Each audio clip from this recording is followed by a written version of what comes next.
Hello, ladies and gentlemen. Welcome to the Joe Emilio Show. I'm your host, Joe Emilio, and I have with me two gentlemen on my left, or is it my right? I can never get this right. Buddy Wells, and on the other side is Gabriel Crouse. Gabriel's the guy with the big beard, looks like a mountain man, and Buddy Wells is the saxophone guy who's got no hair. So just to make it clear.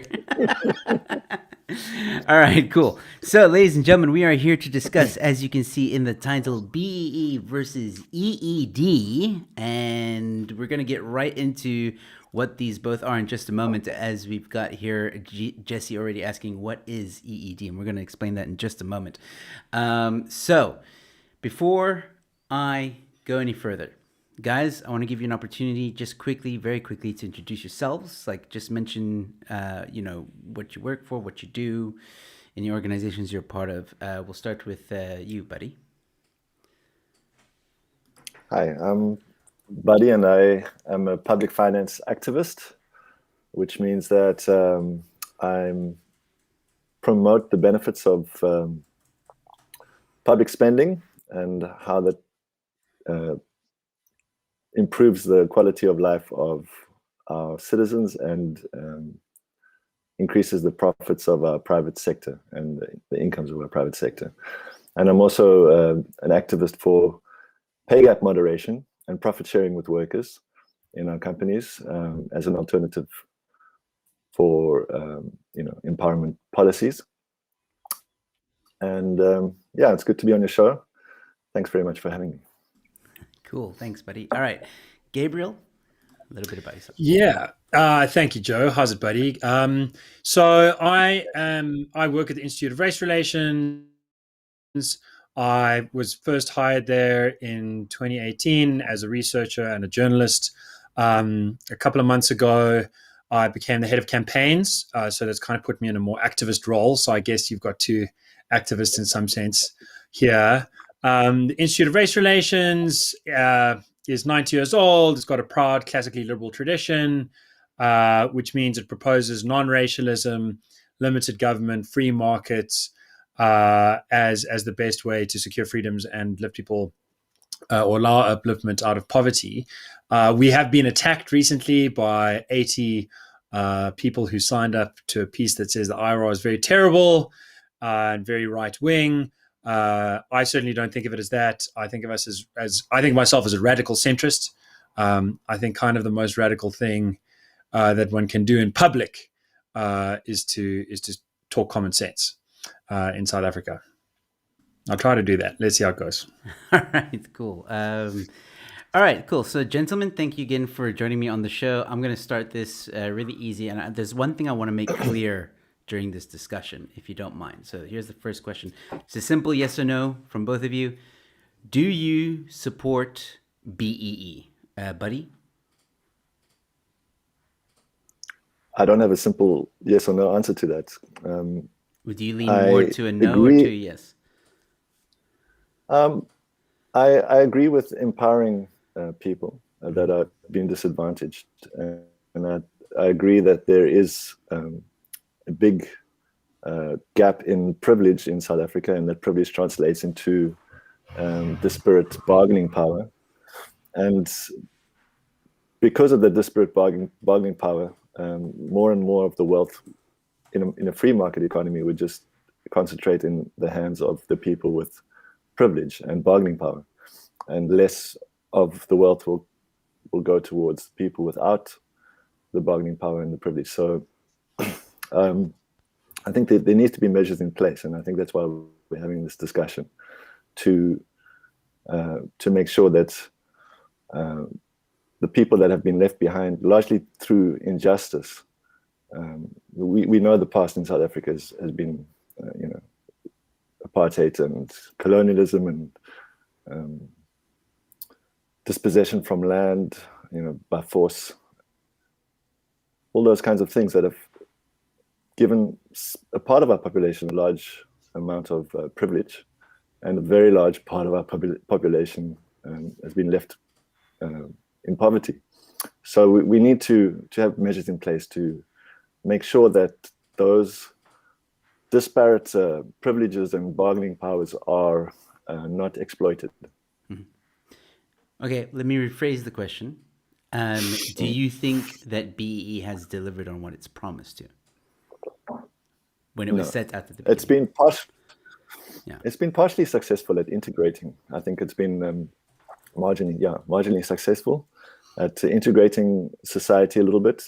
Companies have got, they're more mixed, and we see more black people at the top of the pyramid, so to speak, and in the middle than what there were.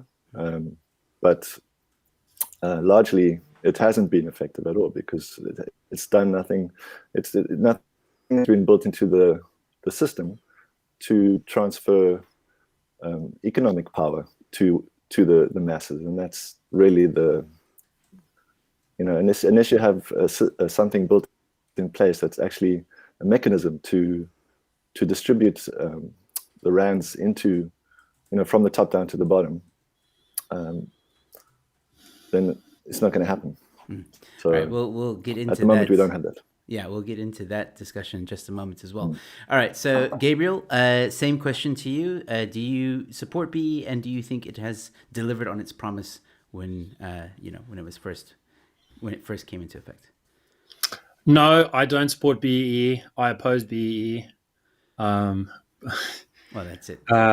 That's it. Yeah. All right. That keeps it simple. All right. So, Gabriel, I'm going to start with you. I just wanted to make that very clear to everybody. And for the record, I don't support it either.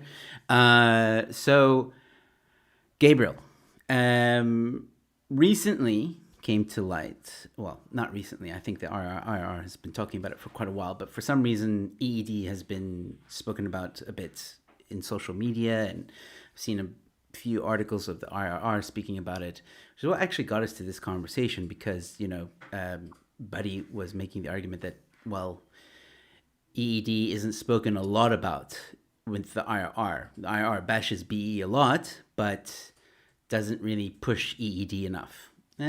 I'll give you a moment to address that, but I think before we do, please explain to the audience, because we did have a question earlier as we started, what is EED? So please explain to us, what is EED? Very good. EED stands for Economic Empowerment for the Disadvantaged. The basic idea is that Buddy was onto something. South Africa is not an even playing field.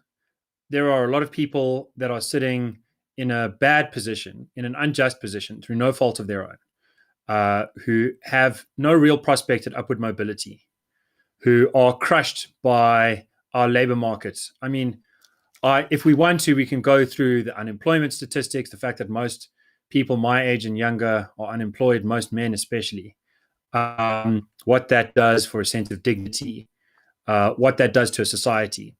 South Africa's got intolerable problems that are due to an unequal, unfair, tilted playing field. So something needs to be done. Here's the problem. If you think that the way the playing field is tilted is that black people are all on one side and they're disadvantaged, and white people are all on another side and they're advantaged, then you are kind of speaking roughly, accurately about South Africa when I was born. Of course, it was never entirely true.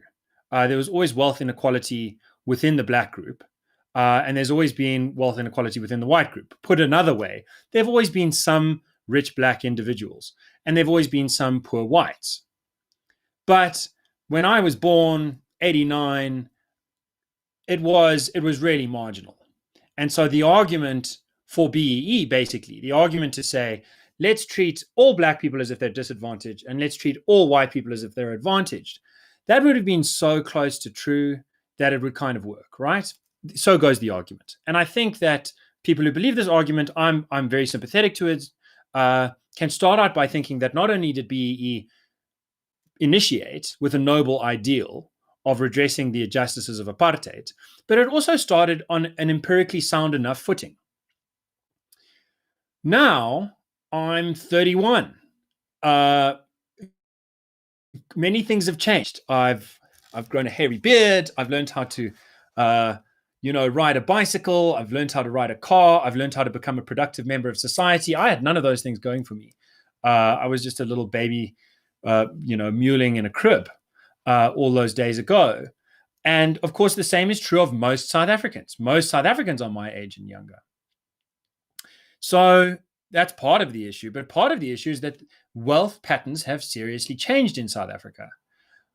So if you look at Stats SA, it produced an inequality report. I think at the end of 2019, its data unfortunately only went up to 2015. And what it found was that the largest kind of concentration of wealth was in the black top 10%. If you define it in BEE terms, the black top 10% had earned every year 2.5 to 3 times more money than the white top 10%. Now, if you break that down per capita, you get a vision according to which white people are at an advantage. But if you look at absolute buying power, which is, I think, where you would need to look if you had a background idea of where race creates market distortions that get in the way of upward mobility, then you're going to find absolute values are really what matter. And this is why in America, it's been so important that there are racial minorities.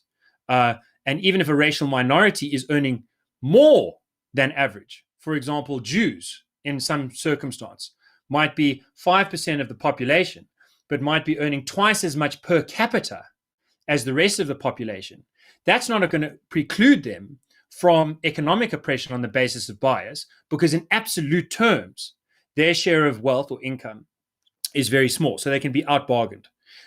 So the white group overall only earns a third of income, of national income, as of 2015. And the white top 10% is sort of the least dominant. It actually comes in fourth if you look at the sort of different groups broken down. The black top 10% comes first, then the black top 40%, then the white top 40%, then the white top 10%. So the idea that white people pay most taxes is ridiculous. The idea that white people command the heights of the economy in such a fashion as to enforce a hegemony, which explains why most people my age and younger are unemployed, just doesn't stand up to those background facts. And we can get into some more detail. But that's the background. The background story, in a word, is that things have changed. When you go, I live in Johannesburg, when you go to Sandton, you see a rich black person driving a fancy sports car. That's no surprise. And if you go to small towns, as I do for my work quite often, and you see a white beggar, that's not a surprise either. It would be weird if you were calling your mom every time you saw a rich black person or a poor white.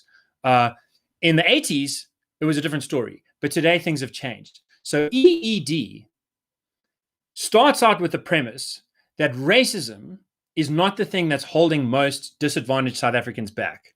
And so race law is not the solution.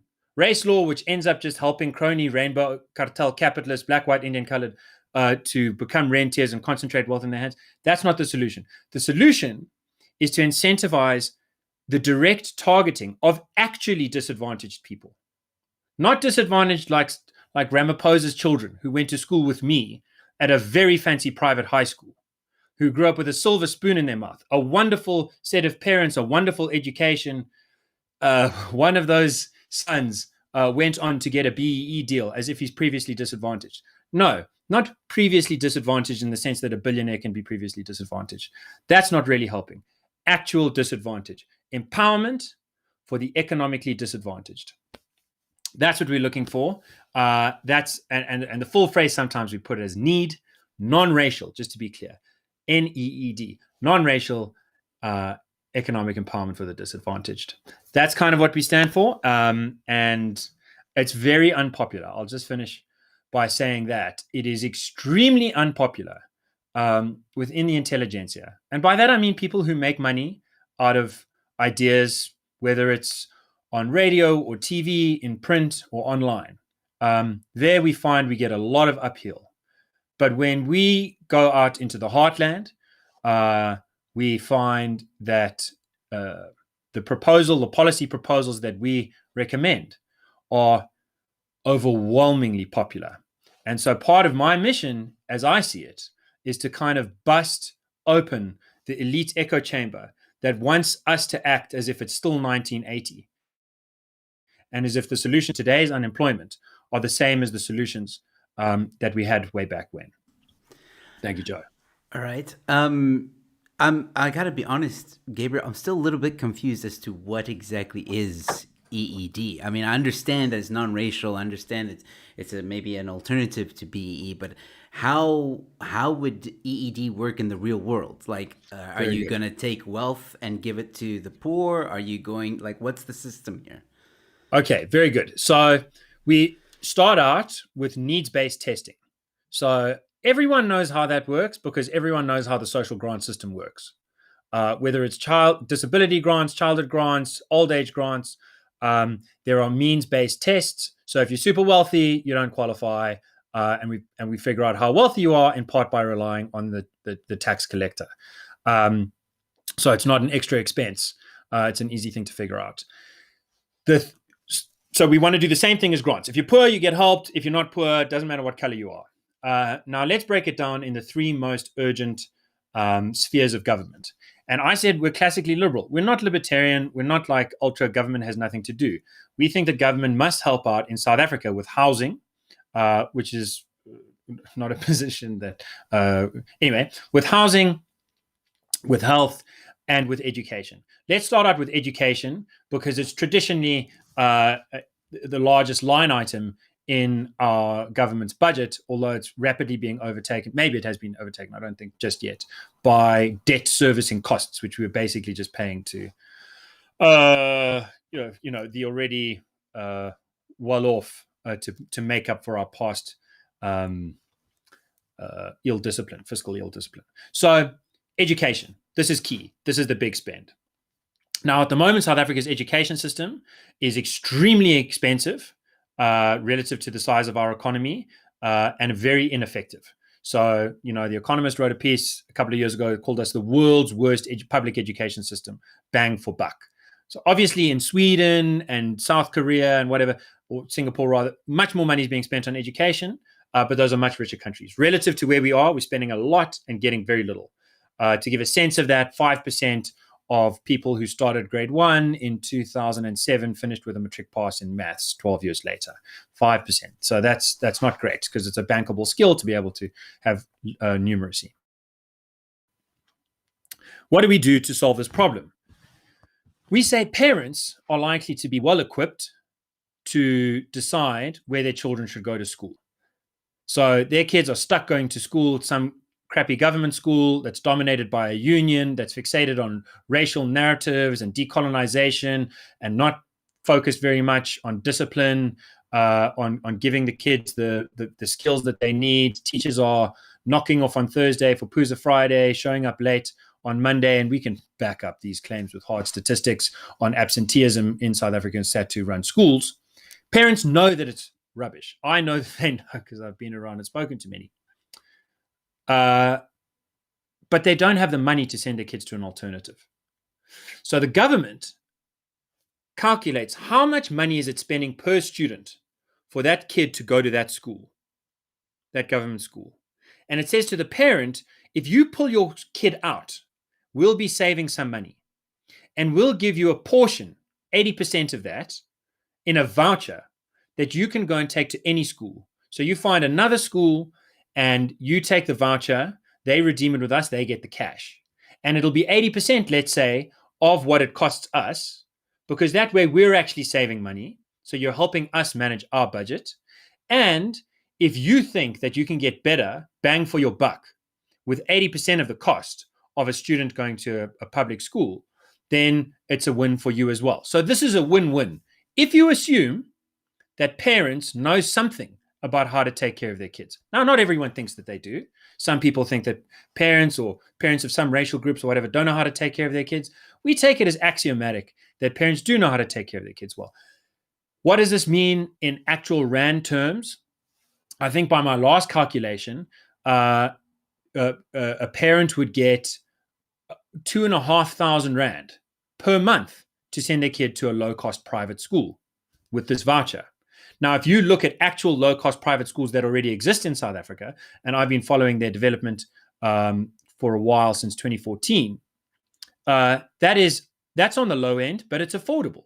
And there are low-cost private schools that are getting much better results than government schools. And parents are happy to fork out that $2,500, $3,000, whatever it is, to get their kids going to those schools.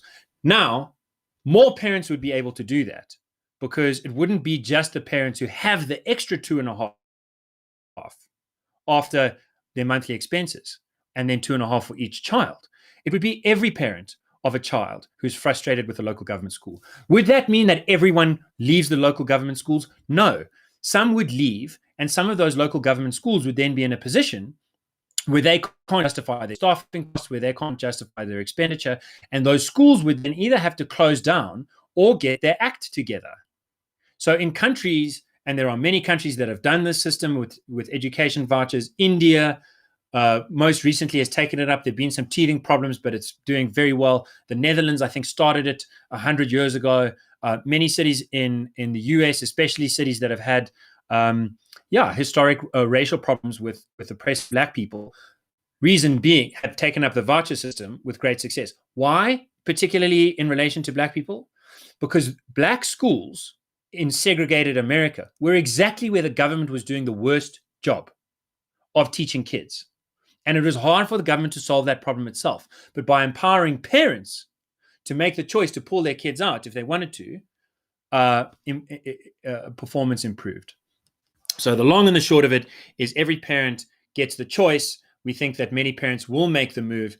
When we've asked a demographically representative sample of South Africans, and we've asked this at least 5 times in the last 7 or 8 years, we find super majorities, 80% roughly, sometimes higher, say they would rather have an education voucher and then a housing voucher, which would be basically 100,000 Rand spread over 10 years every month. In fact, it would be more now with inflation.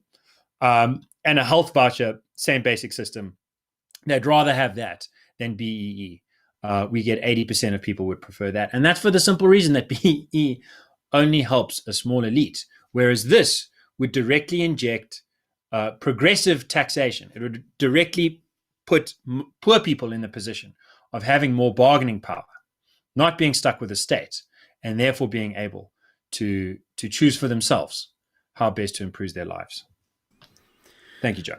Great. All right. Now that makes a little bit more sense. Now I'm going to hand it over to Buddy for basically, Buddy, you put out a tweet just before the show saying it matters little how progressive our tax system if the government spending is not progressive.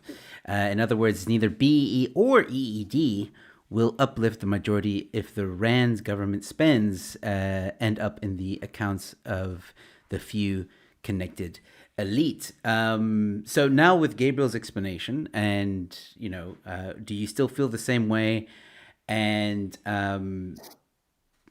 just your thoughts, I guess. Okay. Yeah. So listening to Gabriel, I think he just touched basically on one aspect of what the IRR has in their paper on EED, which is the voucher system, which I happen to think is not a bad idea. I do think that the IRR bases a lot of their policies that I've looked at the EED stuff and some of the other policies. I think that a lot of their policies are based on a backward understanding of how economies work and how government spending and taxation, actually the operational kind of realities of that in accounting terms actually work. And so you find things like when Gabriel says now, they can pay a voucher that's 80% of the amount that government spends, and that they're going to save government spending money on education by doing that. I mean, the question that South Africans need to ask themselves is, why would we want the government to spend less money on education, or actually just spend less money into the private sector in the first place when employment is too low? And when we don't have enough growth and we don't have enough,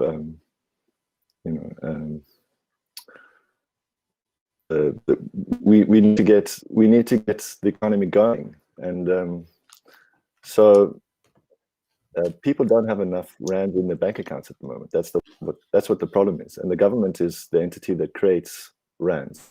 And so as long as demand is too low, and as long as there's not enough employment, and as long as inflation is being driven by factors that are not demand driven, like, for instance, administered prices like Eskom electricity and taxes and fuel levies and stuff like that are going up,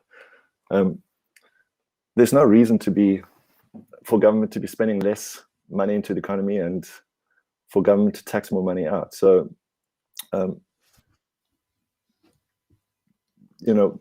when you're looking at the amount of money that government spends on education on children, for instance, it's a very small amount of money.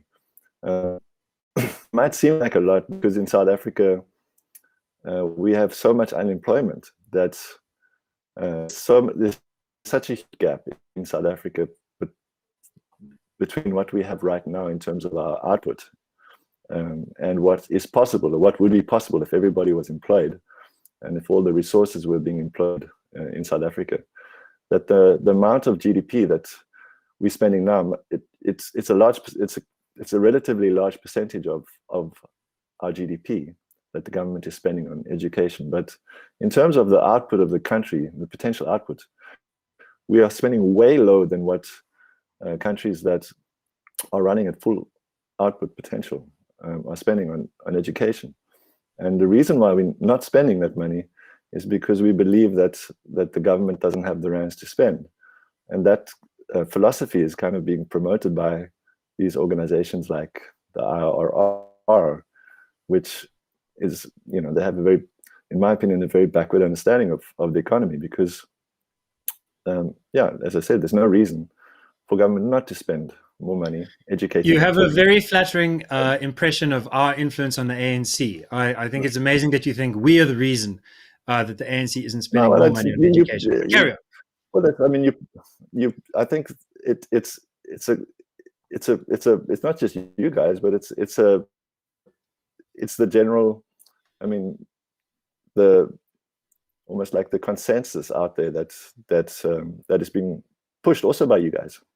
So I've had several interactions with people from the IRR where it's like they can't almost grasp the reality that that government creates rands.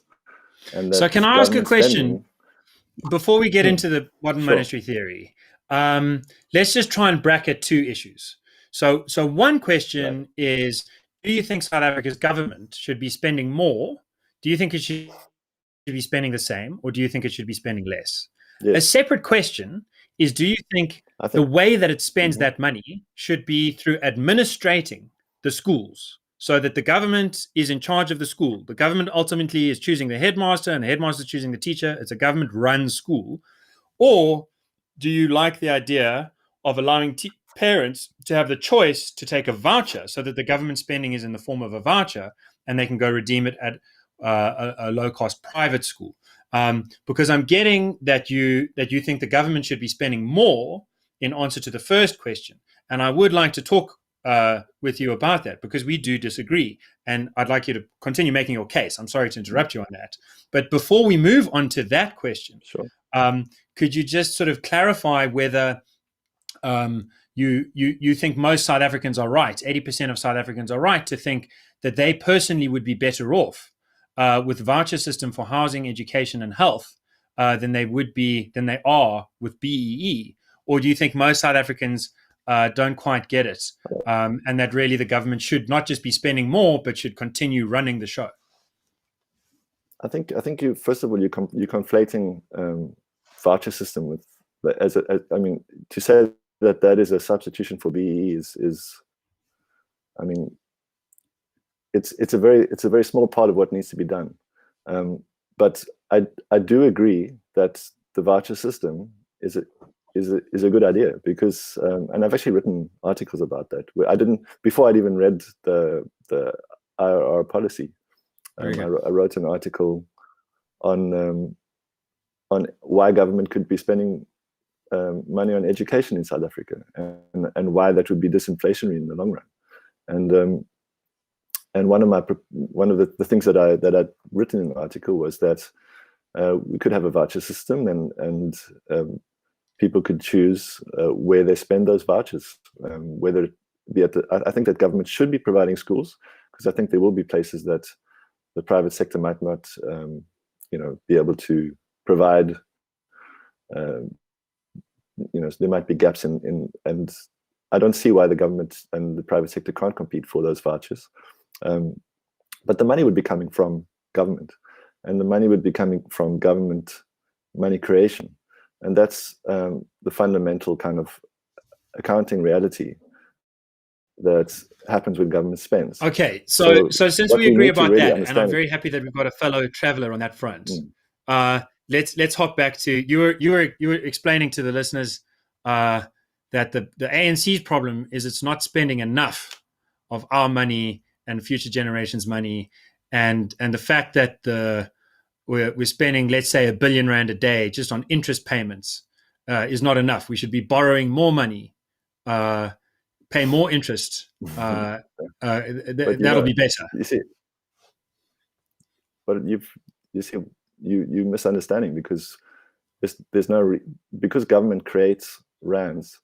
The interest that it's paying to the private sector to borrow rands from the private sector is just a policy choice that they've made, and that policy choice is in order to put money into the it's basically what Warren Mosler calls basic income for people who already have money. And there's no reason for the government to be borrowing money at 10% from the private sector when they could be borrowing it from their own reserve bank at whatever interest rate the reserve bank or what the treasury decides that they want to borrow at. That's that money that they're paying to the private sector in interest is wasteful and inflationary expenditure. And what we need to realize as South Africans is that it's unnecessary, and that we could be saving a lot of money by borrowing directly from our reserve bank. And actually, that would be less inflationary. We'd be spending less money into the private sector, and we'd be enriching. We'd be stopping the enrichment of these rent-seeking people, and that's. These are the things that we really need to concentrate on. It's like, why are we paying 400 billion or 300, whatever amount it is, a year on interest as a nation? And that's just the government, because the private sector also pays around about that much, or even more on interest. And our financial sector is becoming huge. We graph that came out last week or a couple of weeks ago from Stats South Africa that showed that the financial sector is now 23% of our economic output, value added. So it's like, there's a lot of commentary about how we should be making government smaller. The government's actually much smaller than the financial sector, and the financial sector is operating on exclusive licenses provided by the state, and they've been granted the monopoly of broad money creation in South Africa, and that is what they're riding on. They're riding on the state-provided monopoly that they've been given.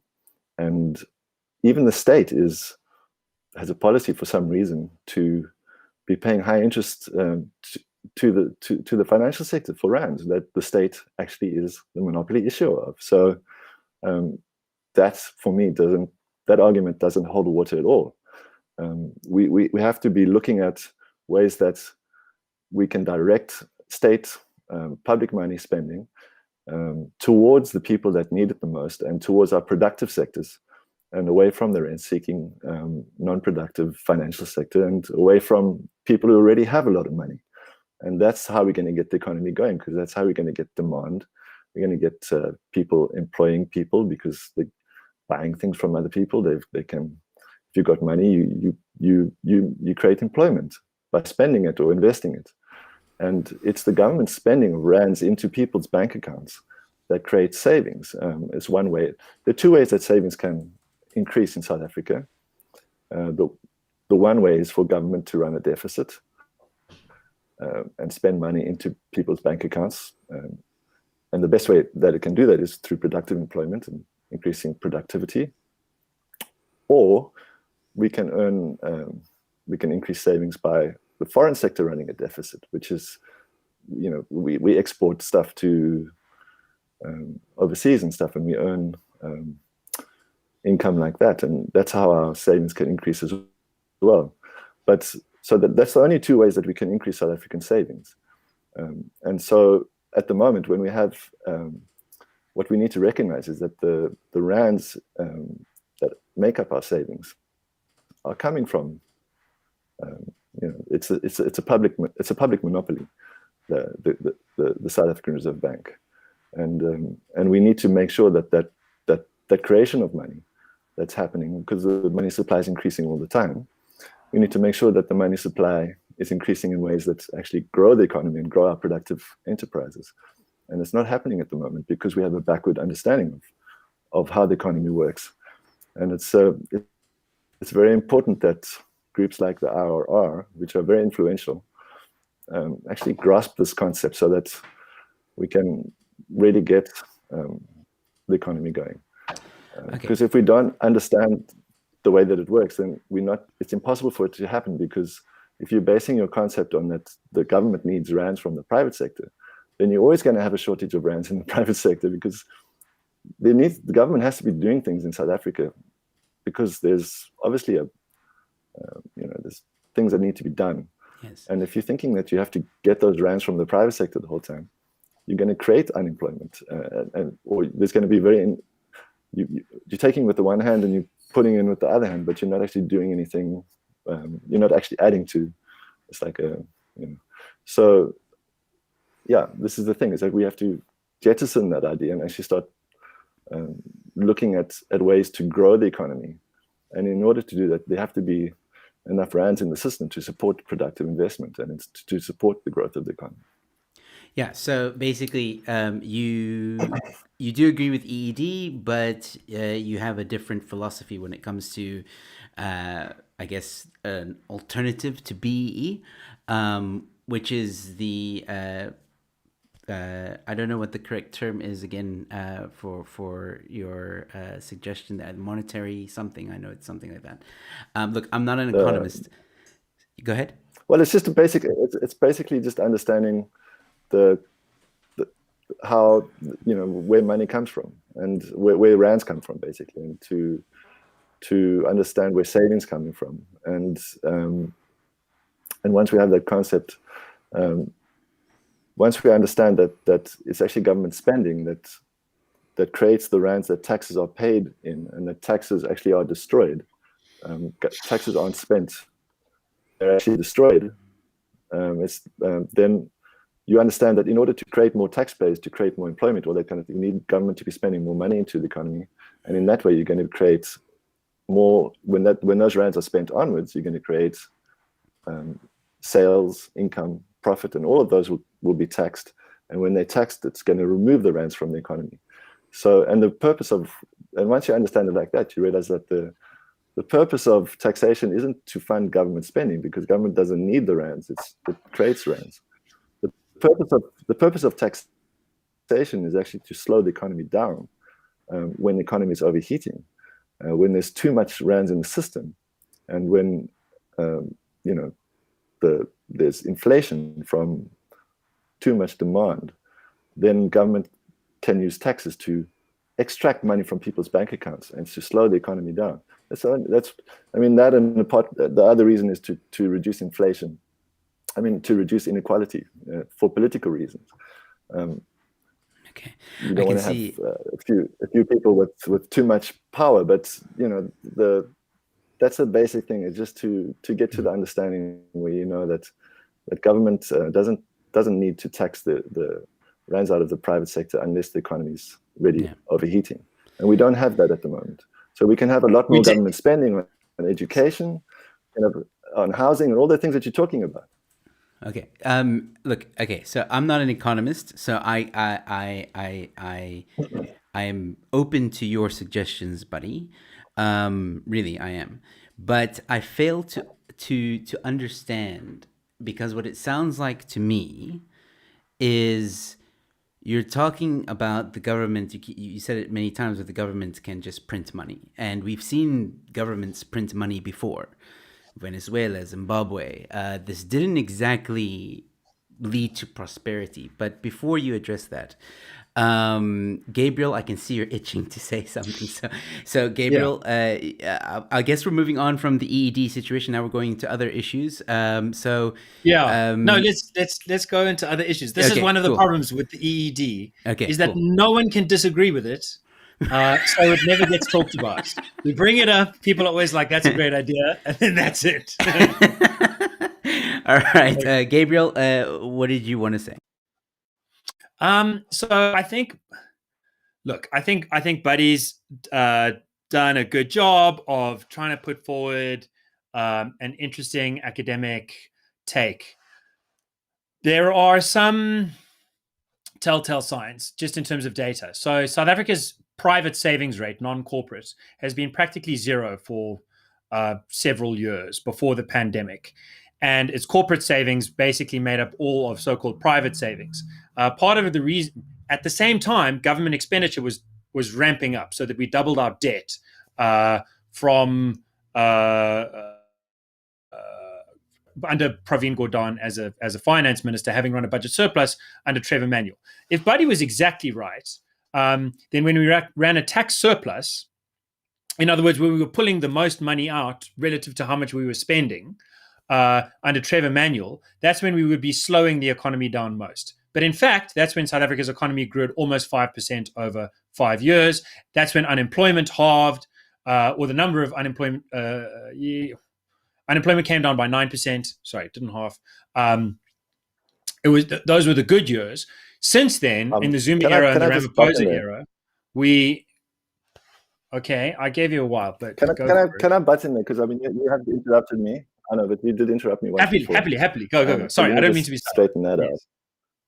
Sorry. All right, I mean, guys, during the Mbeki years, if you look at the private sector debt, let's be cool. If you look at private sector debt during the Mbeki years, the government debt decreased from about 45% to 23%, and private sector debt increased massively in those years.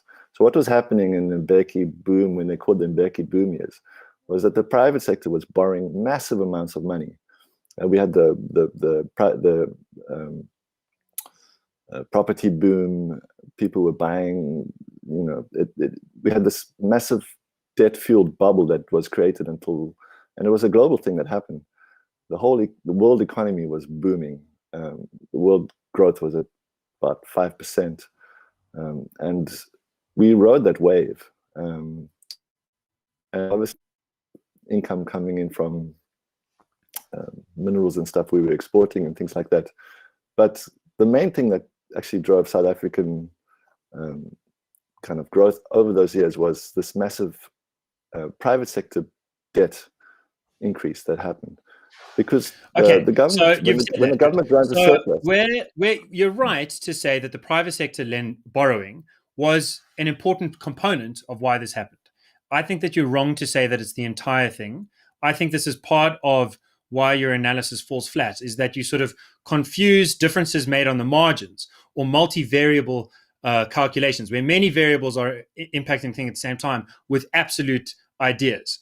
And all I was trying to build up a debunking of your claim, for example, that all savings can only come from government government debt, or from foreign direct investment of some sort. This is This is absolutely true that those are places that savings can increase. It's not true that there's a one-to-one relation, and this is borne out by the fact that our savings rate stayed flat even as government borrowing climbed up. Even as government borrowing didn't just climb in a anyway, you'll say that the inflation is all because it is borrowing the money from the private sector. Savings can also come from increased productivity. savings are a fraction of national income. Part of your national income goes into fixing things that have broken. Part of your national income will go into gross fixed capital formation, which from a private person's point of view might mean investing in some fashion, making a saving. And of course, the rest of national income, generally speaking, is going to go into consumption. Now, consumption plus taxation and so on and so forth. Okay. Increase national Can I just income stop you there for a second? at the same rate. Ask you a Let me question. finish this idea. If you increase savings as a proportion, you can do two things, right? If you keep earning the same income, you can decide to save relatively more of what you're earning. Or you can keep saving the proportion that you're saving and figure out how to earn more. Our backward idea is that the best way to solve South Africa's problem is not by redistributing wealth, it's by growing wealth. Now, I appreciate that you're going to have your turn. Let me say a general idea is that modern monetary theory, this idea that governments create money, and as long as governments aren't trapping themselves in hock to foreign borrowers in a denomination outside of their own currency. In other words, as long as the South African Reserve Bank is dealing with rands and only rands, doesn't get too clever with euros and dollars for the most part, it can keep printing money ad infinitum. I think that idea is born out of a reality, which is that in America, and to a large extent in Europe, and to some extent the UK, Japan, and so on, governments have demonstrated. But let me just stop you there. I'm trying to help your idea out. I'm trying to help your idea out. So let me just finish that. In America, it is true that America can print dollars and has printed dollars for a long time, effectively, without creating inflation at a distressing level, at the same time as having some economic benefits that you might like, some problems. You might think that those have to do rather with how the spending was administered rather than how it is financed. I think it's an interesting question. Now, I do disagree in the American case. I do disagree in the UK's case, in Japan's case, in the ECB's case, that they can go on printing ad infinitum without creating an inflation that's going to wipe out those economies. I think that America is sitting in big trouble because of its debt position that was ramped up under Obama, ramped up under Trump, ramped up under Biden, and in fact has been ramping up for many decades. That's fine. We can have an academic debate about that. And maybe you'll persuade me. Maybe you'll persuade me that America can keep printing money, and as long as it does it right, it's going to be fine. But America is America. The UK is the UK. South Africa is an entirely different story. You mentioned that the private sector will only lend to us at 10% interest, whereas in America and the UK and Germany, they can get negative interest. In America, they basically get ZERP. That is because there is a different level of trust. It is also because there is a different capital base. And I'll finish with one of the major fundamental economic differences between South Africa and most of the countries that we'd like to compare ourselves to is what our wealth stock is. South Africa's GDP is relatively high. We've got like the 25th largest population in the world and the 33rd largest GDP in the world, on the rebasing that's just taken place. It's something like that. So we're poorer than we should be per capita, but we're not that much way off. But if you look at our wealth stock, not our annual income, our actual wealth stock, add up the value of all the houses, all the pension plans, all the savings, all the factories, all of that good stuff owned privately by South Africans. And it comes to less than double national income, which is just a completely different planet to what's going on in the US or Europe or the UK or Japan. And as far as I can understand, I would be making your kind of mistake if I said that a bank is only going to look at your wealth when they're deciding whether to lend you money or not. That would be a silly absolutist claim. No, a bank's going to look at two things. What is your net wealth and what is your income? If you only look at the income, you're going to miss out on a huge part of the story. And that's what I think at a kind of meat and potatoes level, your analysis must do. South Africa has got a relatively high income. It needs to grow much, much more. We disagree about how to achieve that. But I'd like to hear you grapple with the fact that our wealth stock is extremely low. And as a final point, We agree that our wealth stock is crimped by a rapacious financial services industry that is very uncompetitive, that is highly overregulated, where 4 or 5 major players sit in an oasis surrounded by barriers to entry, called, for example, BEE, but also called a very conservative fiscal and monetary policy that makes it very easy for them to avoid competition. Now, Capitec broke in, and that took a lot of people by surprise. But our financial services sector is still earning what can only be described as super economic profits. It must be checked, but it is the dog that is getting the most scraps at a very, very small kind of meal. And our proposal is to add value. That seems to be the concept that you are missing out. To you, it's all accounting. So a rand goes from the private sector to the government. It neither gets more or less useful. There's just rands.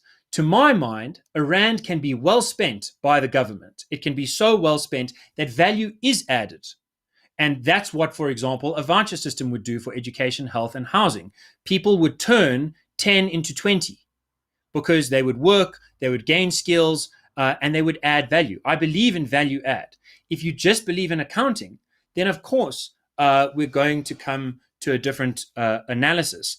But if you just believe in accounting and you think that government borrowing is a great way to drive growth, and that government expenditure is sort of the thing that speeds up the economy, then please explain this to me.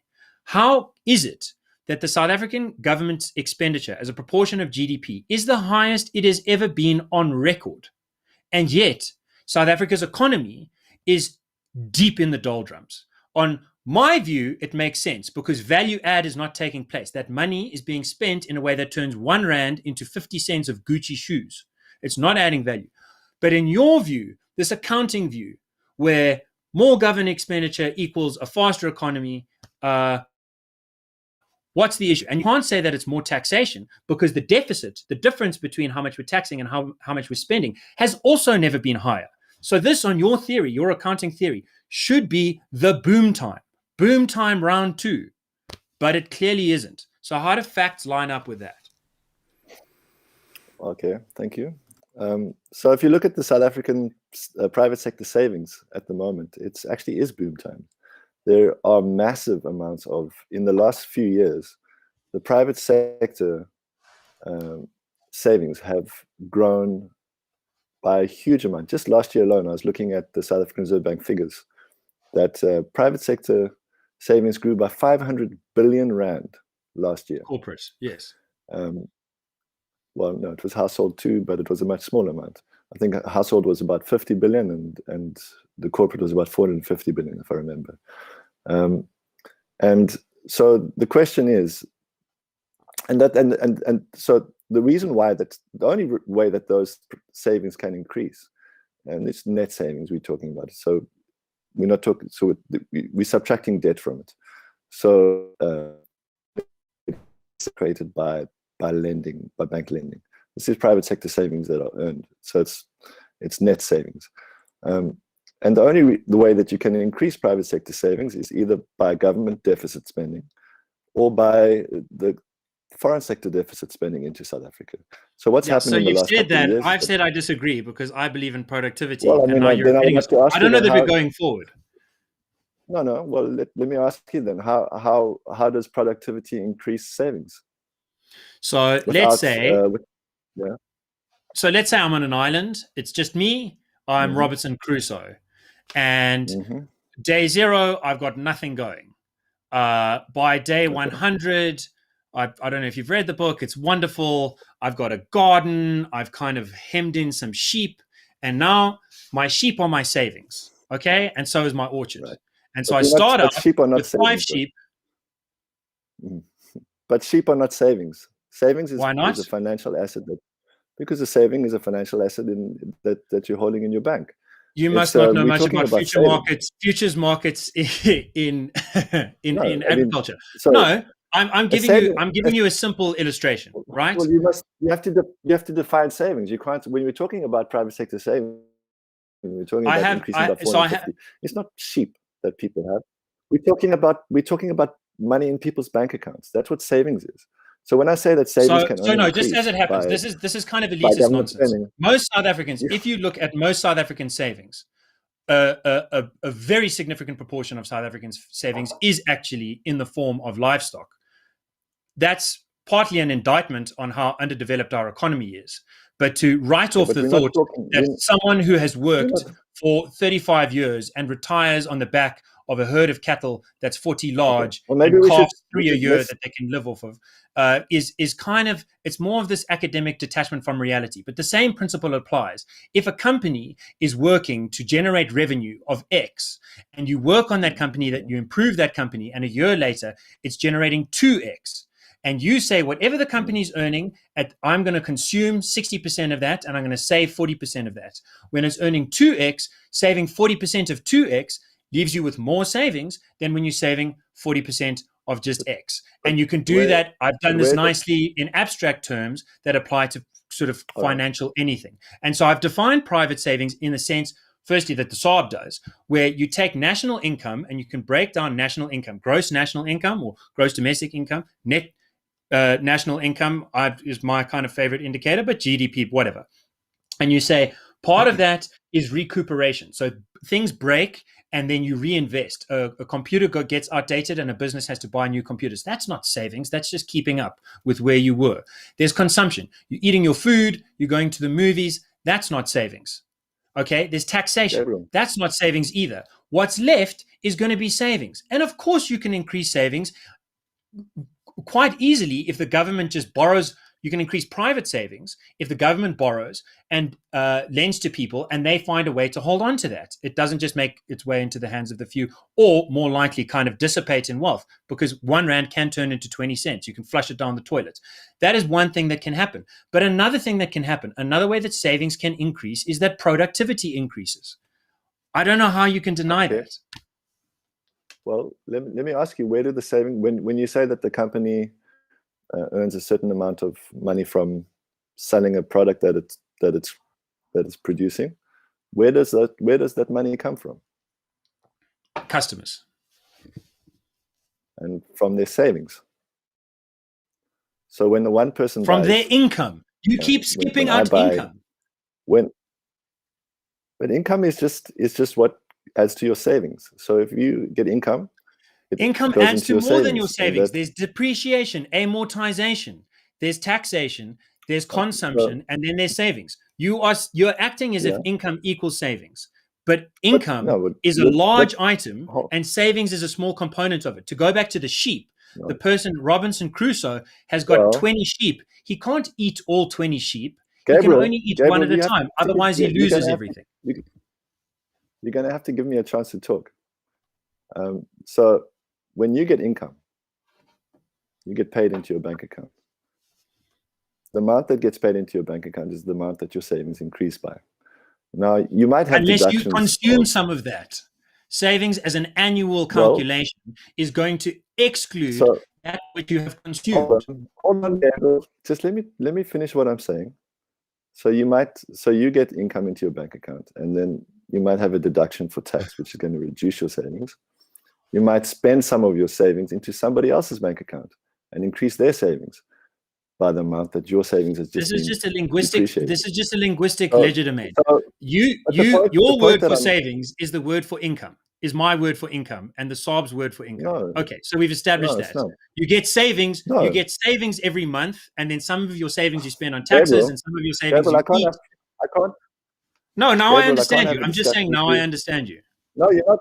You're not understanding me, because you just said something that I'm not. And this is the point: is that you can't just say that my understanding of savings is income. It's not that. Income is different to savings. But income increases your savings. So, and your income that comes from when I buy something from you, I'm increasing your income, and I'm reducing my savings. So, but at the same time, in that transaction, your savings will increase by the amount that my savings will decrease. So in that transaction, I might produce something. I might produce a sheep, and then I sell it to you. What's going to happen is that your savings are going to decrease by the amount that you pay me, and my savings will increase by that amount. Whatever I do with that, whether I pay taxes and whatever, that will reduce my savings, yes. We get it. In that income equals savings. In that transaction, if you want to explain the difference, go ahead. But income equals savings. When you spend money, you're spending savings. That's what customers transact in savings. But do you understand that when you buy something from me, that net savings has not been depreciated and hasn't increased at all? You're not creating, in me producing a sheep and selling it to you, I haven't created savings. I've increased my savings, but I've reduced your savings. So private sector. What if you don't sell the sheep? What if you create a sheep, you have 10 sheep and 2 of the sheep mates, now you've got, and they both bear twins, now you've got 14 sheep. Yes. Savings, what's happened to savings? Well, your savings in your bank account haven't changed at all, have they? What if you've got a deal? And by the way, the agriculture industry in South Africa is about 2 or 3% of GDP. If you look at the value add industries downstream of it, 15% of GDP, because manufacturing, the only thing we can still do competitively is manufacture tin beans, cornflakes, and so on. So this is, again, sheep is not just an example that you can easily dismiss. Gabriel. Let's say, and this is how it works. Let me stop you for a second. Sorry. I just want to add one last thing. You grow mealies and you put them in a silo. And you can do this with mealies in a silo, and you can do this with sheep, and you can do this with cattle. And you go to a bank and you say, I would like you to give me a financial asset equal to the value of the crop or stock that I'm holding. So now we've moved from the offline world into the online world, which is what you care about. So I put in 500 tons of corn, or I increase my flock by a factor of 30 over a period of 25 years. So there's a substantial increase in wealth. 20 years ago, I was worth half a bar.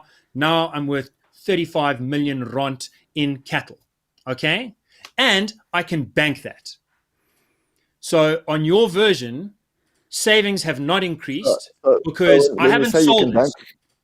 I haven't sold it. Literally, you can go to any silo in the country and you can get a silo certificate, which is as good as a bond. The interest rates are as low.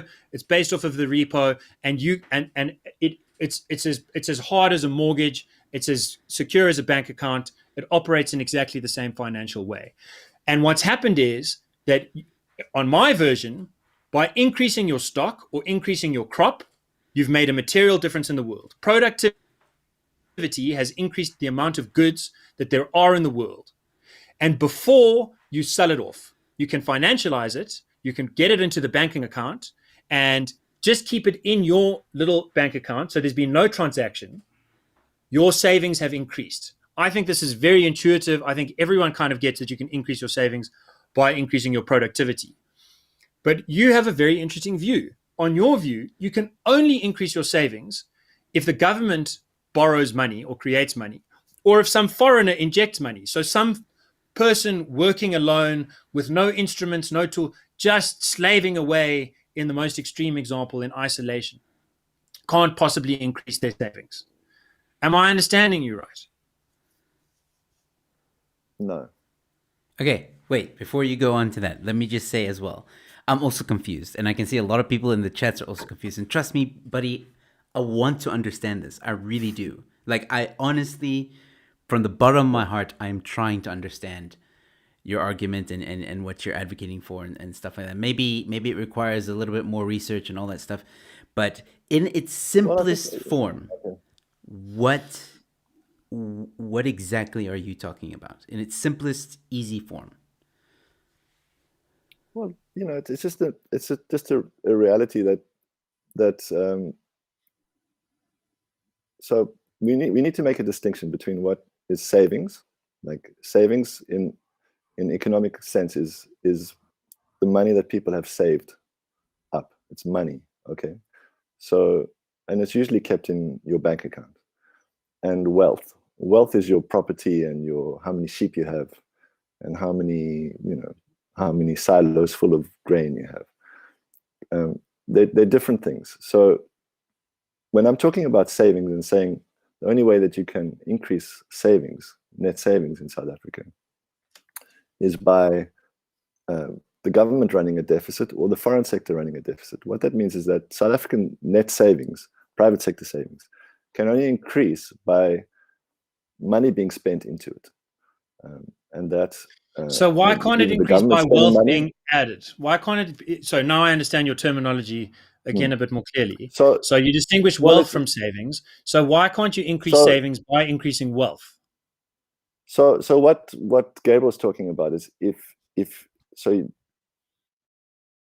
a farmer grows 50 head of cattle and then he goes to the bank, he says, look, I've got this collateral and I would like to get a financial asset that allows me access to this amount of rands, and the bank will create a deposit in his account, which will increase the amount of money in his account, but at the same time, it's backed by the money by the wealth that he has accumulated as collateral.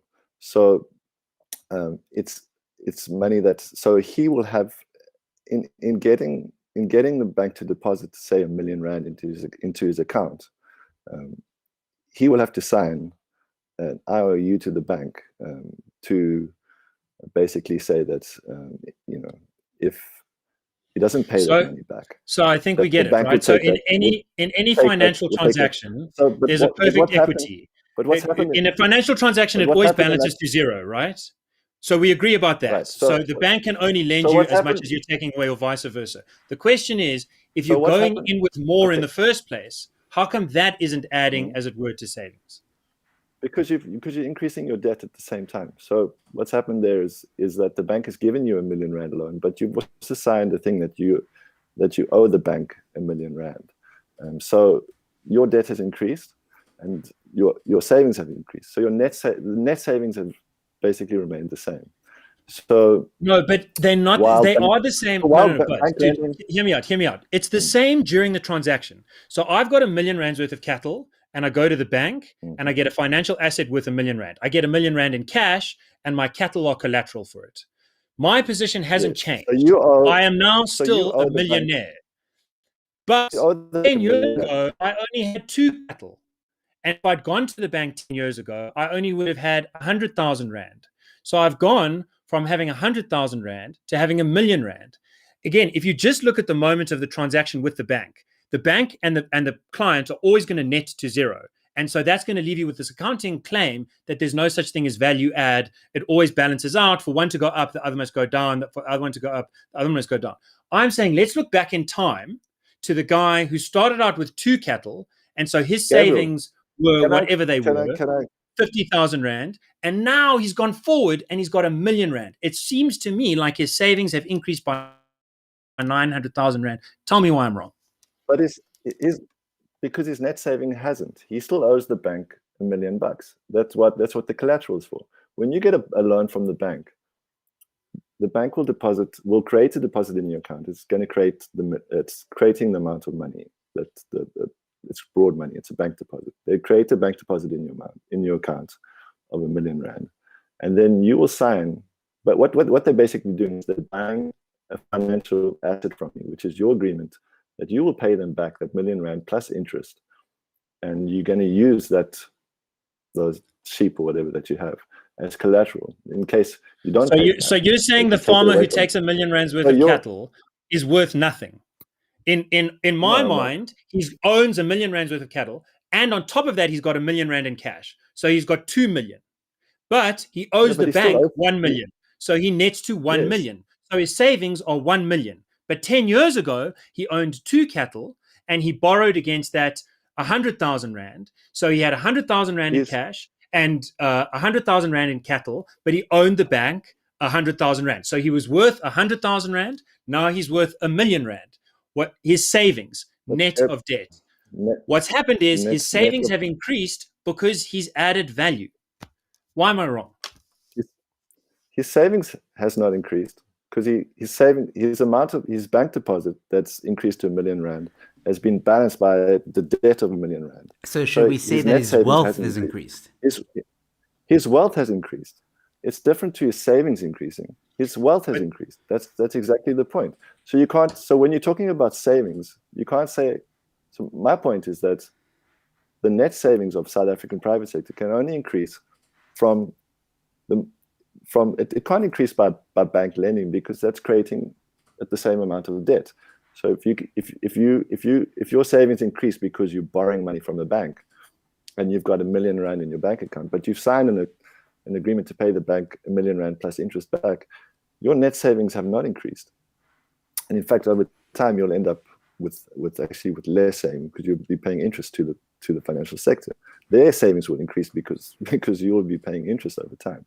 But the point being that the net savings of the South African private sector can only increase from money being paid into it, either by the government or from the foreign sector.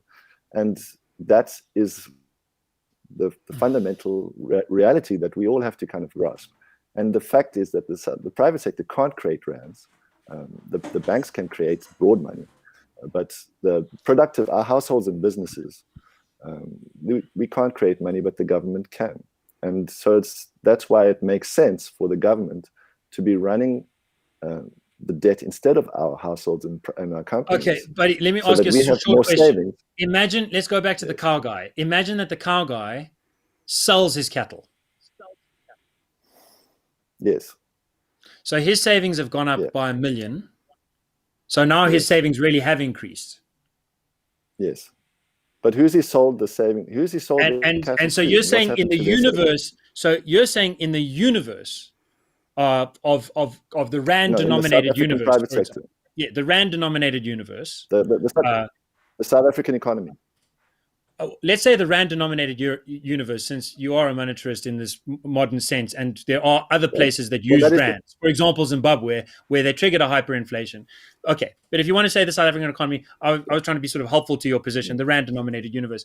He sells his million rand, he sells his cattle, he gets R1 million. His savings have increased. Yes. It looks for all the world like the reason his savings increased is because if you added up all of the things that they were in this universe, the South African economy, whatever you want to call it, let's imagine ceteris paribus, everything else stayed the same. No one else increased their flock. No one else went to work to add some value. Everything stayed the same for as long as it took for him to take his herd from 10 to 100.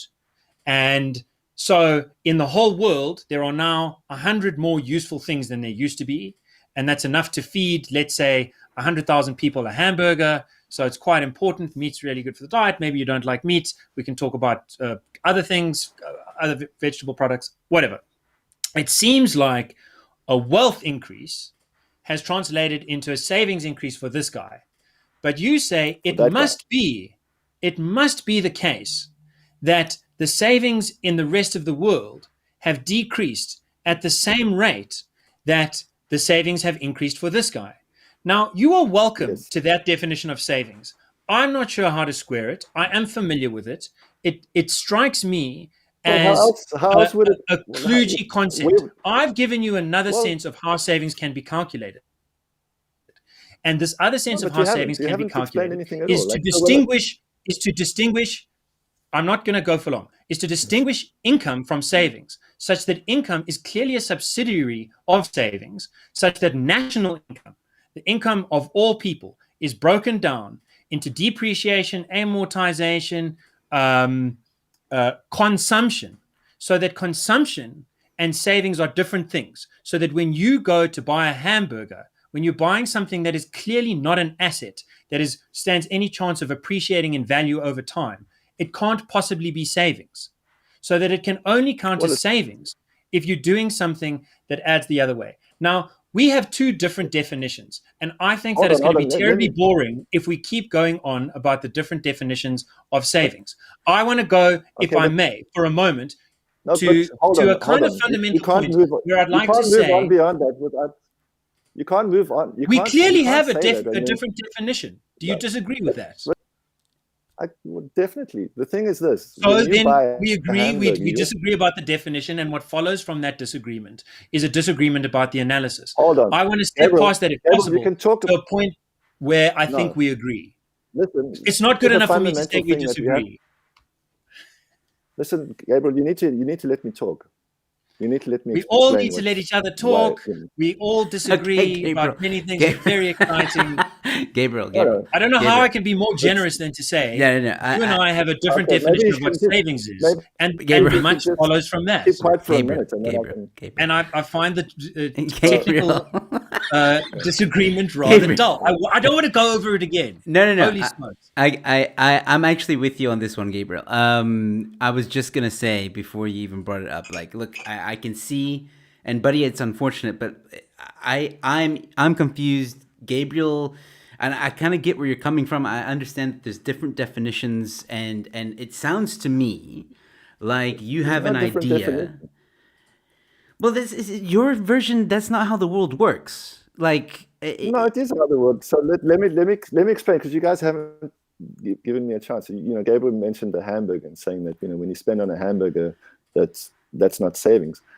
Well, the thing is, when you spend on that's your consumption. You're spending on a hamburger, but who you paying that money to?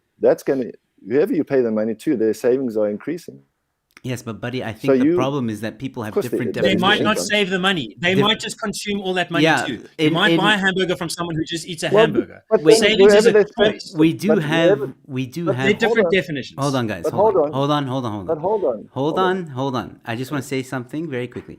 Go ahead. The world has different definitions than of savings and wealth than your definitions, buddy. Because I grew up in the same world we're all in right now, and savings to me is I get an income, all right, and then I take that income and I put some of it in. I do it right now. I take some of my income and I put savings aside. That's my savings. My income can also be my wealth, but sometimes I use it to spend on other things. I buy a burger, I buy sheep, I buy whatever I want, and I have my savings. My savings is also my cushion. Maybe I need to go to a doctor, and I had a bit of savings, so I used it to go to the doctor. That's how I understand what savings is. Yes. So this Yes, is you're where right. That's what it is. okay, good, and I think Gabriel can agree with that That's not as what's well. in dispute. Okay, so what is in dispute? I'm not disputing that at all. Okay. So what's in dispute is that when you do spend those savings onwards, that it's going. No, that's not what Joe said. Joe said when you spend your income. So when Savings is what you don't spend. Yes. That's the difference in the definition. And it's okay, buddy. We disagree about that definition. You think you spend savings. I think savings is what you don't spend. Gabriel. And that surely we can agree that we disagree about that definition. Now you can say that you yours spend- is a better You definition. don't spend it. But you talk about spending savings. I talk about savings as the things I don't spend. But you are going to spend it at some point. That's what No, but it's savings savings- is for. Is that you're going to spend Maybe it I at some die and point. don't ever spend it. Yeah, savings you're not necessarily going to spend. It's No, put of course, aside But for you're going to whatever reason. spend whatever's in your bank account is your savings, right? And when you spend, you're spending from your savings. So No, it's going to dude, reduce your I've savings. grown to the position where I earn my salary at the start of the month. I don't think that's my savings. Yeah. I know that I'm going to spend a lot of that. My savings is what I have at the end of the month. Now, that's Your okay. savings Dude. You talk about your savings as how much money you have after your salary just came through. I talk about my savings as how much money I have left in my bank account at the end of the month when I've managed to save up a little bit. Part of the reason I like my Hold on. definition is that it leaves some Calm human down. agency in the question of down. how much do you save.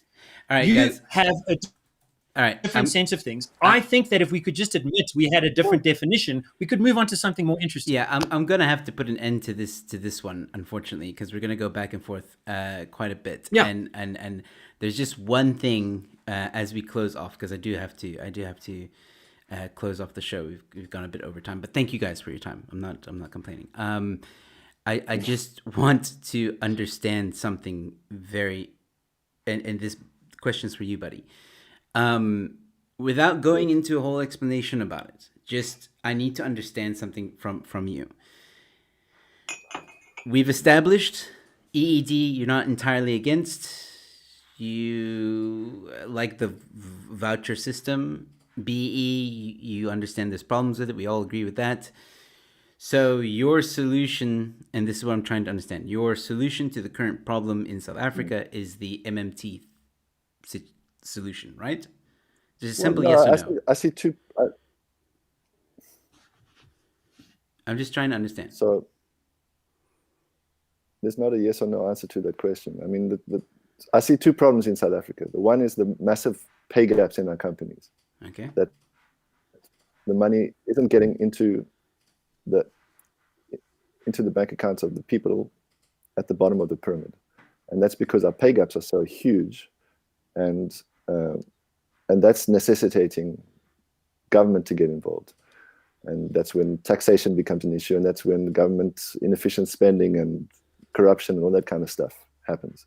It's because our companies are not actually spending money efficiently. The money is not going. The monetary system is not distributing money broadly into the population. So then you have the state that has to come in and do that, and then you start getting the money supply. So, you know, if the money is all going to the top and none of it's going to the bottom, then you start getting the state getting involved in creating money supply and putting the money into and spending money into people's bank accounts, hopefully through productive employment, hopefully through creating productive stuff. That's the most efficient and least inflationary way to do it, to get money into people's bank accounts. And that will create employment in itself, because those people will spend that money onwards and create work for other people. And in that way, you get the economy going.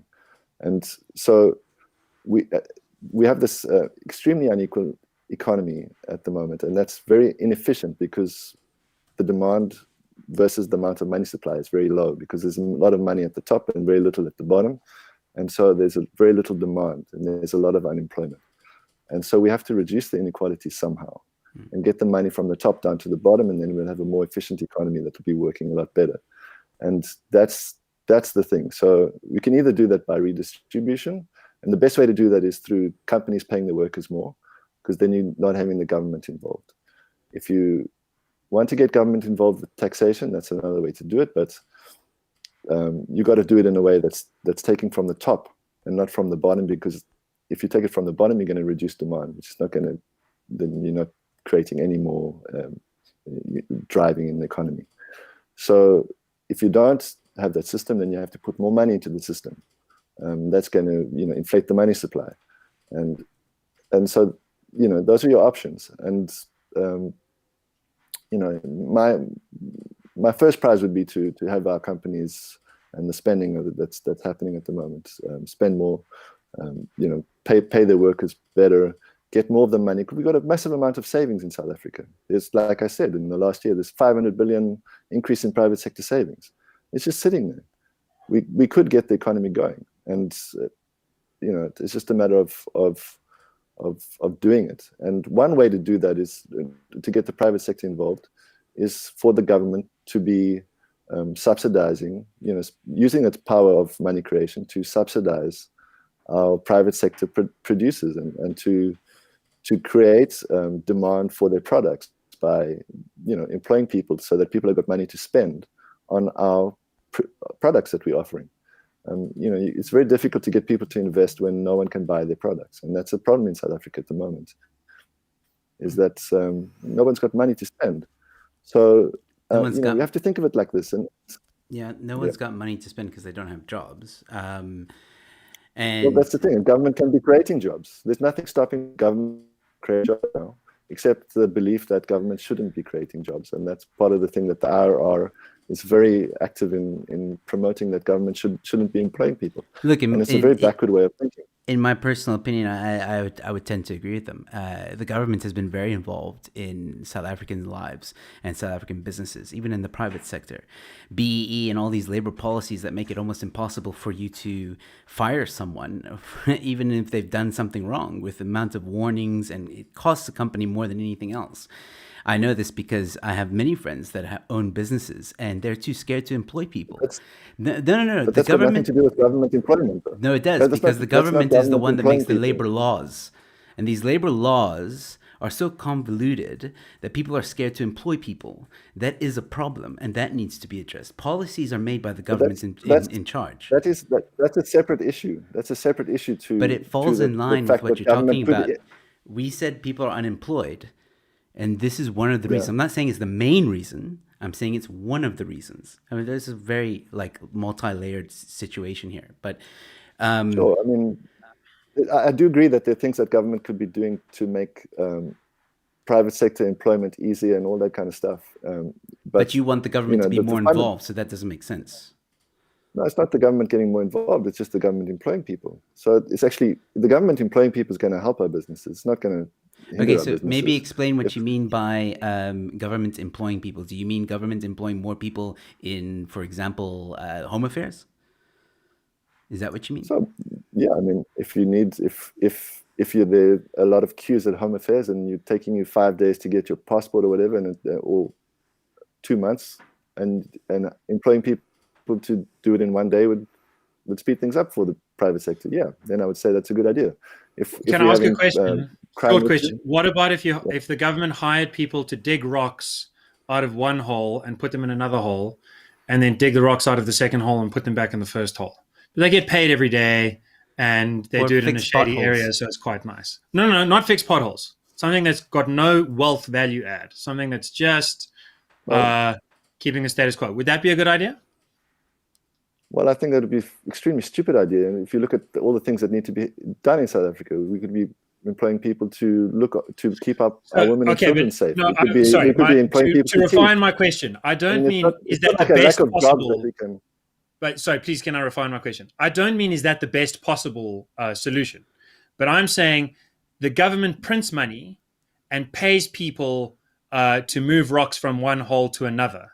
On your theory, is that better than zero? In other words, it's not the best, but it's definitely better than if the government was not paying people to move rocks from one place to another, and there was just more unemployment. Well, I don't think that adds any value. You're not adding any value by paying. You might as well just put. But on your theory, that would increase savings. It doesn't. Adding value is not a problem because you're increasing savings. Because the government is financing this through its own debt or through printing money. It's increasing savings, but at the same time, it's not increasing production of goods and services. So no, it is increasing productions of goods and services because those people are going to go and spend their money. They're poor people, and it's going to increase consumer demand. That's your theory. But in that action of paying that person to do something, you're not actually creating something useful. So you're creating savings, which is going to translate into. I'm repeating myself again. No. So let me understand. Okay, so basically, this is where if someone's going to be hired by the government, they need to be doing something productive, like for example, at home affairs, sorting out IDs and passports, for example, right? Okay, we've established that. Yes, that's because. If you're just creating money and putting in people's bank accounts, then obviously you have a risk of inflation. And this is one point that I wanted to. You said that the risk of inflation comes if you put money in the bank accounts of the already wealthy. You didn't say. You said precisely that the least inflationary way to go about it is just to make sure you're putting money in the hands of the poor. Oh no, I didn't say that. And you've been kind of misunderstanding me the whole time. And you keep making these kind of straw man arguments. You did say that. It's on record. It's easy to find. I'm saying that the least inflationary way to increase demand is to use the money in the system, taking the money from the top of the pile and get down to the bottom. So that's you're using the money in the system to increase the demand and get the economy going. You're not increasing the money supply. That is the least inflationary way to stimulate demand in South Africa. A more inflationary way would be to create money and to put it into the system. But that's But then the worry is if you say it is more inflationary, how do you resist the problem of inflation? Hold on. Sorry, Gabriel. Hold on. I keep on hearing you say taking from the top and distributing to the bottom and people spend again and put into the economy, blah, blah, blah. And you know what? If BEE wasn't around, if these labor laws weren't around, people would... I've got someone commenting right now on this stream who said they can't employ someone. I'm trying to look for it right now. There's too much red tape. Helen, if you could just copy and paste oh, here it is. Saying, I would love to employ someone, but I can't afford to. Red tape is crazy. Again, government, you keep on saying government needs to get more involved. Government needs to do this, needs to do that. And these are alarm bells for me because the government is quite involved at the moment. And but the it's thing is, not you helping. can't say that government, but, well, there's a difference between government creating a whole lot of legislation that prevents people from doing stuff, and government employing people that actually gets people doing stuff. So it's like, okay, fine, fair. I understand you there. So differentiate basically, between- but then let's go back to the hold on, schools. Gabriel, The government runs hold on, Gabriel. schools. Hold on, Gabriel. Is precisely on the other end of that. Hold on. So government, you agree, well, maybe you don't agree, but you kind of did now, where you're saying there's a difference between policy and there's a difference between opportunity. Okay, cool. So government needs to give more opportunity, but not necessarily, legislate and create rules and all that stuff, make it difficult for people to be unemployed, or to be employed, sorry. Okay, I can kind of get on that wagon with you, okay? But again, we live in South Africa. We have a very, very, very important and dramatic and insanely dismantled education system. If the government tomorrow, if the ANC right now, tomorrow, hired people, there's no telling. I mean, the education system, Gabriel will know the stats, is basically in its moor. I don't know how else to say it. And most of the people who are going to be unemployed are not going to be are going to be employed, are not going to be qualified. So, which is the current situation, really. So the government tomorrow making more jobs, I don't think, again, is going to solve the problem. This is where EED does become more favorable. Because again, you're putting the power into the people's hands and you're making people decide. Because let me tell you something. I'm not a parent, but I know a lot of parents and they love their children. Oh, good parents anyway, majority. And they want the best for their kids. They want to give them opportunity, especially those that are in the townships. They want to give the kids everything and everything that they didn't have. So when you put the power into someone's hands to say, here, you choose a school, subsidized or whatever the case, voucher, the parents will make the right decision. And that kid will then get the opportunity to learn, to get qualified, maybe go to college, and then maybe the government can start creating those opportunities where the kid can then come and work for the government and prosper within the government and all that stuff. So I think there is a time and place for your suggestion. But right now in South Africa, I don't think that's going to work. Well, I mean, let's look at just things like, safety and security. I mean, what qualifications do you need to patrol the street? What qualifications do you need to build? I would imagine a matric houses? and training. Yeah, so I mean, that's not too hard to do. There's a lot of unemployed. Gabriel just said at the beginning of the show, 50% of kids don't pass. So, And what do you more drop need? How much? How much, education do you need to patrol the street and keep people safe? A matric, but How much 50% don't pass matric.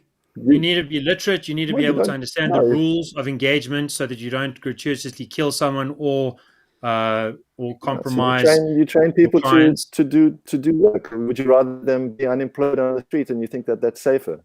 It's No, we want people to be employed, but we want to fix the actual problem. See, buddy, this is to be employed. Buddy, this is where you and so I look at our South African people and go, well, they just don't deserve to be employed because they haven't got their matric. Like, I mean, we could be employing people to educate people that don't have matric. There's nothing that's stopping us from doing that except the belief that we can't do it. And no, there are that shelters belief is that coming do it. from. That belief is coming from the people who are saying that we don't have the money to do it, and that's just complete rubbish. Actually, I mean, we know that we have the money to do it. All that's needed is the political will. Okay, And, okay. Here's my problem with your argument all the time when you say we do have the money. I will concede that maybe South Africa has the money to do it, but what I will also add to that is that the problem is the money that you speak of is held by the powers that be, by the elite. You can argue with me all you want. You can say it's at a bank. You can say it's wherever. But at the end of the day, there's a reason why the people don't have that money. And if this idea is so grandiose and so great and so amazing, why hasn't the ANC implemented it?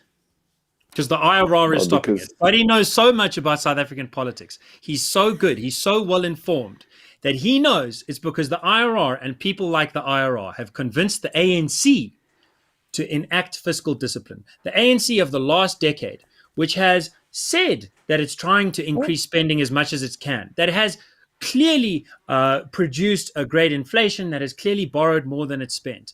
That ANC, which promises jobs programs left and right, it says it will hire everybody to do everything and that'll solve all of the problems and that it'll find the money wherever it needs to find the money.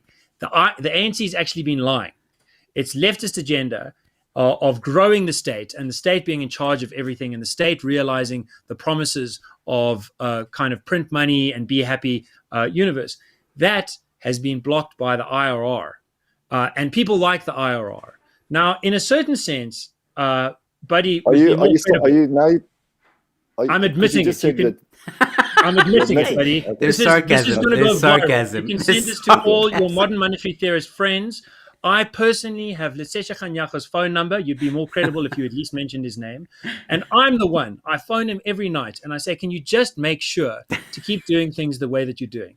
Joe, I've been sitting and listening patiently. I'm very keen to continue this conversation, but I have duties early in the morning, and so I can't continue forever. Cool. I'd like you to give us a sense of what the time period is and maybe give us an opportunity. I still would like to go back to where I was an hour ago, which was to say, I think Buddy and I disagree about a definition. In some sense, what follows from that will explain why we come to different points of view. Buddy thinks we have the same definition, or that his definition is the only way to use the word savings. Be that as it may, I would like to say one way in which I think Buddy is correct. That's very important and that's overlooked. And I mean that as someone who thinks that there's an important grain of truth to recognize at the heart of modern monetary theory. But I won't go into my closing argument now. I'm just drawing your attention to the fact that I can't stick around forever. All right, cool. I've got radio interview at 6:30 in the morning. I also need to get going. Sorry, guys. It gets interesting. But Buddy, thank you so much for joining me. We're going to end it here. And Gabriel, thank you so much for both of you guys' time. I'm sorry that we went over time. I will communicate with you guys individually, and when we can hopefully do a part 2 of this. Wait, you don't want to? Okay, you don't want to just give us a chance for closing arguments here. I thought you had to go. No, I'm saying you should set a time. But what I would like before we go is to give the closing argument of where I think that Buddy's right. Oh, I see. Okay. Sorry, I misunderstood. And for him to have his closing argument. Yeah, I thought you meant we'll do that in part 2. Sorry, I misunderstood you. Okay, cool. So yes, of course, closing arguments. You each get literally 3 minutes. Make it quick. So we'll start with Buddy. Yeah, I just also. On reading the document on the IRR's policy of EED, I mean, there's things that I agree with and that I think have potential. And as I said, I even wrote about the voucher system, for instance. I mean, I do think the rest of it is they want to give EED points for things like profit and things like that. That is kind of just business. Making money anyway, and that's you kind of businesses for being businesses. But anyway, that's I suppose maybe that's for the next discussion.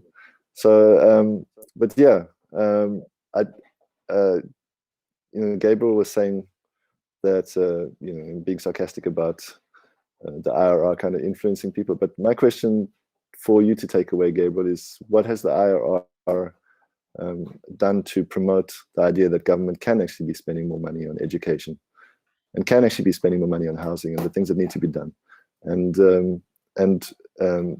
just to kind of reflect on the IRR's influence in promoting austerity, which is doesn't make sense in terms of increasing demand and employment and all that kind of stuff. So yeah, just something to ponder, and And thanks very much for having me on the show. It's been actually, I really enjoyed it. Thanks, Gabriel, for the great discussion. And thanks, Joe, for having me. Cool. Gabriel. So I think that there is a kind of universalism about economics that frustrates me. I started out by saying that we get accused of being right-wing by some and left-wing by others. The argument that we're promoting austerity is basically an argument that we're fiscal right-wing, as we want the government to do less, and that this is, based on an outdated and outmoded economic theory. In my case, it really isn't. The reason I want the South African government to spend less is precisely because the South African government is better than any other entity in this country at turning 1 rand in wealth. So you can call it, if you don't want to count wealth units in currencies, you can count wealth units in something else. But it turns 1 into half or 10 into 5. That is an unfortunate fact.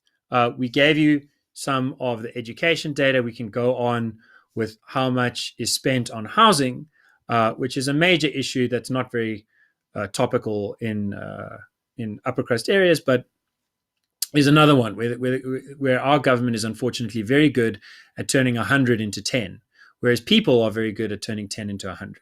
Now, I'm using strange terms because I think we've gotten into a terminological viper's nest. Call it wealth, call it savings, net, call it whatever you want to call it.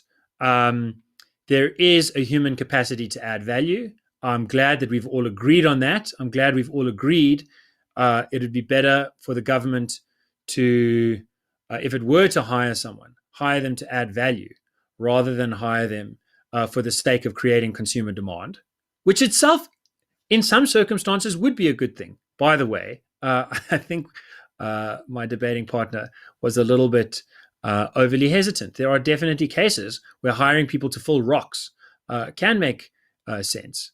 But South Africa is not in that kind of position. Internationally, there are good reasons to criticize austerity in some circumstances.